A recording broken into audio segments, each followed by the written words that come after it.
Hello friend, আপনারাও কি প্রতিদিন চীনা বাদাম খাচ্ছেন? চীনা বাদাম প্রতিদিন খাওয়া কি ভালো নাকি খারাপ? আজকে সে বিষয়ে আলোচনা করব।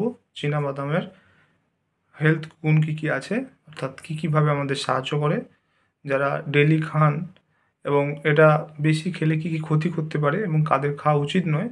আজকে সে বিষয়ে আলোচনা করব। চ্যানেল যদি নতুন, চ্যানেল সাবস্ক্রাইব করবেন। চলুন শুরু করা যাক। প্রতিদিন চীনা বাদাম খেলে যেমন অনেক উপকার পাবেন, তেমনি আপনার স্বাস্থ্য ভালো থাকবে। হেলদি ফ্যাট, ফাইবার, প্রোটিন সমৃদ্ধ চীনাবাদাম রোজ খেলে কি কি উপকার চলুন দেখে নেওয়া যাক। এই চীনাবাদাম কিন্তু ভালো কোলেস্ট্রল অর্থাৎ এইচডিএল কোলেস্ট্রল বাড়ায় এবং খারাপ কোলেস্ট্রল অর্থাৎ এলডিএল কোলেস্ট্রল কমায়।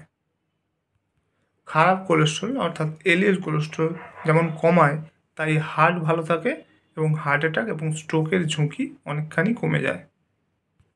চীনাবাদাম কিন্তু ব্লাড সুগার কন্ট্রোল করে, তাই যাদের ব্লাড সুগার রয়েছে তারাও নিমেষে খেতে পারেন এটা। এই চীনাবাদামের মধ্যে ভিটামিন ই রয়েছে, ম্যাগনেসিয়াম রয়েছে, পটাশিয়াম রয়েছে, অ্যান্টি অক্সিডেন্ট রয়েছে।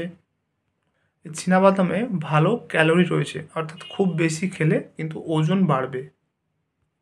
চীনাবাদাম খেলে আবার অনেকেরই কিন্তু অ্যালার্জি হয়, তাই যাদের যাদের অ্যালার্জি হয় তাদের কিন্তু সাবধানে থাকবেন, সতর্ক থাকবেন। এই চীনাবাদাম কাঁচা খাওয়া ভালো, কিন্তু ভেজে খেলে কিন্তু এর গুণাগুণ অনেকখানি কমে যায়। নুন দিয়ে যদি বাদাম খান তাহলে শরীরে সোডিয়ামের পরিমাণ বেড়ে যায়, অর্থাৎ প্রেশার বাড়তে পারে। তো আজকে জানলেন যে রোজ প্রতিদিন যদি আপনারা চীনাবাদাম খান তাহলে কী কী উপকার হয় এবং কাদের কাদের খাওয়া যাবে না। যাদের অ্যালার্জি রয়েছে চীনাবাদামে তারা কিন্তু খাবেন না। এছাড়াও যাদের ওজন বেশি রয়েছে, চীনাবাদাম রোজ খেলে কিন্তু ক্যালোরি বেশি আছে বলে ওজন বাড়বে। আজকের ভিডিও এই পর্যন্ত। চ্যানেল যদি নতুন, চ্যানেল সাবস্ক্রাইব করবেন, ভালো থাকলে লাইক করবেন। Thank you for watching.